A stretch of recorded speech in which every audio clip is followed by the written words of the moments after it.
Assalamualaikum warahmatullahi wabarakatuh. Halo semuanya, perkenalkan kami dari kelompok 20 yang terdiri dengan anggotanya Akila Kalista, yaitu saya sendiri, kemudian Jonathan Set, kemudian ada Ramadan Tri Atmojo. Kemudian pada kesempatan kali ini kami akan mempresentasikan hasil problem based learning dengan judul analisis kombinatorika, graf, dan otomata pada studi kasus data mining dan jaringan Kota Bogor.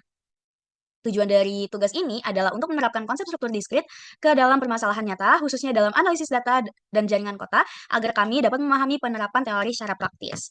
Baik, selanjutnya akan kami lanjut ke bagian yang A, yaitu kombinatorika dan teori bilangan.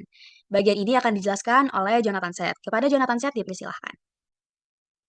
Di sini kita membahas analis kelulusan serta kompetisi data mining yang diselenggarakan oleh program studi Ilmu Komputer IPB. Kompetisi ini diikuti oleh 800 mahasiswa pada tahap awal. Peserta harus mengikuti ujian tulis yang terdiri dari 4 materi, yaitu algoritma, pemrograman, basis data, dan machine learning. Permasalahan adalah satu peserta bisa lulus lebih dari satu materi, sehingga jika kita menghitung secara langsung akan terjadi perhitungan ganda. Oleh karena itu diperlukan pendekatan matematika yang tepat untuk mengetahui berapa peserta yang benar-benar lulus dan tidak lulus. Permasalahan ini dimodalkan dengan himpunan, seluruh peserta sebagai semesta, dan 4 himpunan mewakili peserta lulus, algoritma pemrograman basis data, machine learning. Untuk prinsip penghitungan digunakan prinsip inklusi-inklusi dan diagram Venn. Sebagai contoh perhitungan inti, kita mencari jumlah peserta yang lulus minimal satu ujian. Pertama, kita jumlahkan seluruh peserta yang lulus masing-masing materi, kemudian kita kurangi jumlah peserta yang lulus dua materi, karena dihitung lebih dari sekali. Setelah itu kita tambahkan tambah peserta yang lulus tiga materi, dan terakhir dikurangi peserta yang lulus keempat materi. Dengan menggunakan prinsip inklusi eksklusi diperoleh hasil bahwa terdapat 700 peserta yang lulus minimal 100, 800 peserta, 700 lulus minimal satu ujian, dan 240 peserta lulus minimal tiga ujian, sehingga maju ke babak kedua. Hasil ini menunjukkan distribusi kelulusan dan lulusan dapat terlihat secara akurat tanpa adanya perhitungan ganda. Untuk diagram Venn terdapat gambar. Sekian dari saya, terima kasih. Baik, terima kasih Jonathan Set. Selanjutnya akan kami bahas bagian B, yaitu graf dan tree. Kepada Ramadan Tri Atmojo, kami persilahkan. Baik, terima kasih Akila. Di sini saya akan menjelaskan bagian B, graf dan tree. Pada kegiatan ini mahasiswa menganalisis ruas jalan utama di Kota Bogor dengan titik penting seperti IPB Dramaga, Terminal Bubulak, Stasiun Bogor, dan Balai Kota. Analisis ini bertujuan untuk menerapkan konsep graf dalam memahami keterhubungan lokasi, menentukan jalur strategis, serta memberikan rekomendasi untuk mengurangi kemacetan.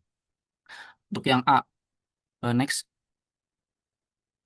Di sini bisa kita lihat pada bagian ini wilayah sekitar IPB Dermaga dan IPB Renang Siang dimodelkan ke dalam sebuah graf di mana simpul mewakili lokasi penting dan sisi menunjukkan ruas jalan dengan arah dan jarak. Graf ini menjadi dasar analisis BFS, MST, dan penentuan jalur optimal. Untuk yang B, eh, sini jawabannya simpul dengan derajat terbesar adalah Balai Kota dengan derajat 5.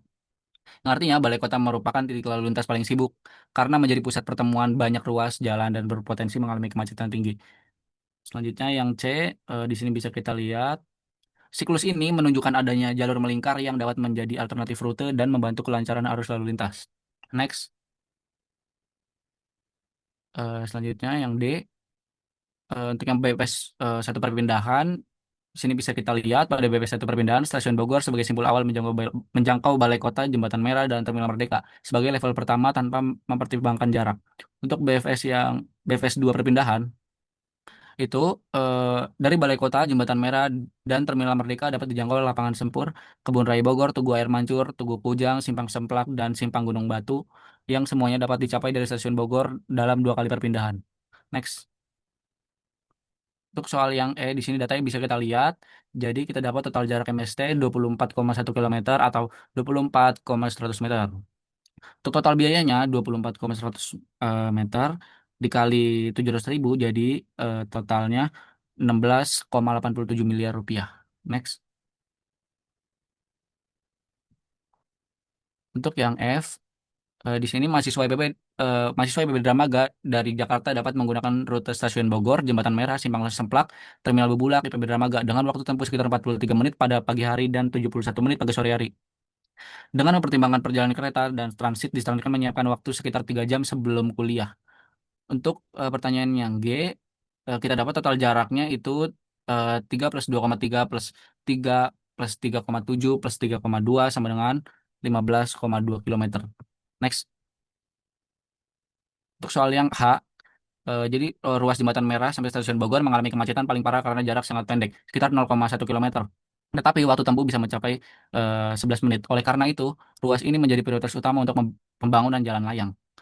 Untuk soal yang I, itu penutupan ruas menyebabkan penurunan konektivitas antara Bogor Utara dan Bogor Timur. Namun graf tetap terhubung karena masih tersedia jalur alternatif melalui IPB Dermaga sampai Terminal Bubulak, sampai Simpang Semplak, Jembatan Merah, Stasiun Bogor, Balai Kota, dan IPB Barang Siang.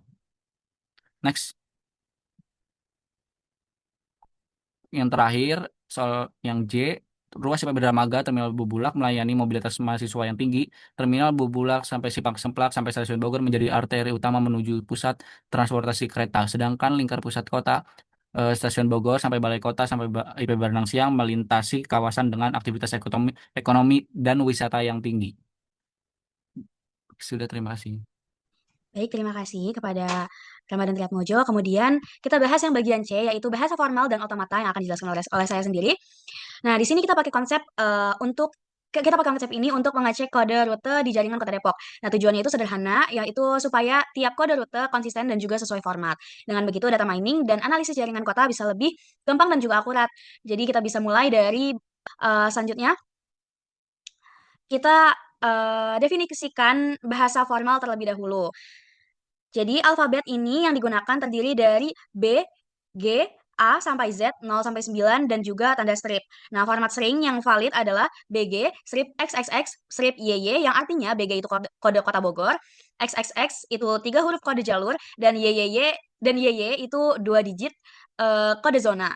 Nah, contohnya, BG strip PJK strip 05 itu diterima, tapi BG strip 123 strip A1 atau BG strip PJK strip 5 ditolak karena nggak sesuai sama aturan. Gitu. Next. Oke. Selanjutnya ada konsep DFA. Nah, supaya kita bisa ngecek string satu persatu, kita pakai DFA atau DFA.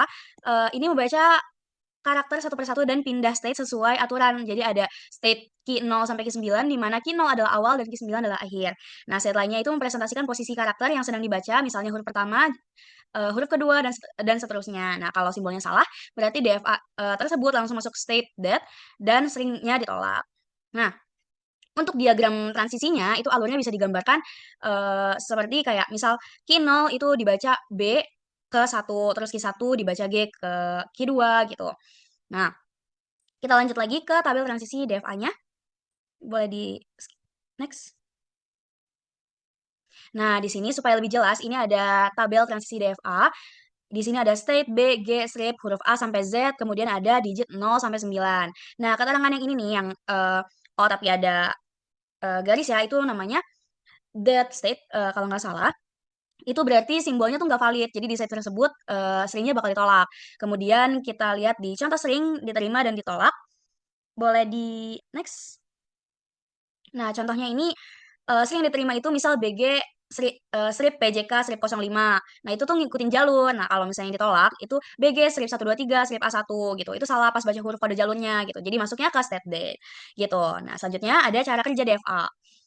Nah, gampangnya cara kerja DFA itu kita menemukan konsep yaitu nentuin format kode rute yang valid, kemudian model, bangun DFA sesuai pola dengan state mewakili posisi karakter, kemudian ini ada contohnya yaitu cek string karakter per karakter, jika sesuai jalur sampai state akhir diterima, kalau salah berarti ditolak. Nah, baik, selesai sudah untuk bagian C ini gitu. Nah, sebagai penutup, dapat kami simpulkan bahwa melalui kegiatan PBL ini, konsep kombinatorika, graf, dan juga otomata dapat diterapkan secara nyata dalam analisis data mining dan jaringan Kota Bogor. Pemodelan yang dilakukan oleh kami itu membantu memahami permasalahan jaringan seperti konektivitas, jalur terpendek, serta validasi data secara sistematis. Nah, melalui tugas ini, kami itu banyak mempelajari bagaimana konsep struktur diskrit tidak hanya bersifat teoritis, tapi juga memiliki peran penting dalam menyelesaikan masalah dunia nyata. Selain itu, kami juga belajar untuk bekerja sama dalam tim, menyusun model matematis, serta mengaitkan teori dengan studi kasus yang relevan. Kemudian kami ucapkan terima kasih kepada dosen pengampu mata kuliah struktur diskrit atas bimbingan dan juga materi yang telah diberikan. Kami menyadari bahwa presentasi kami masih memiliki keterbatasan sehingga kami terbuka terhadap saran dan juga masukan. Kurang lebihnya mohon maaf. Saya tutup. Wassalamualaikum warahmatullahi wabarakatuh. Terima kasih.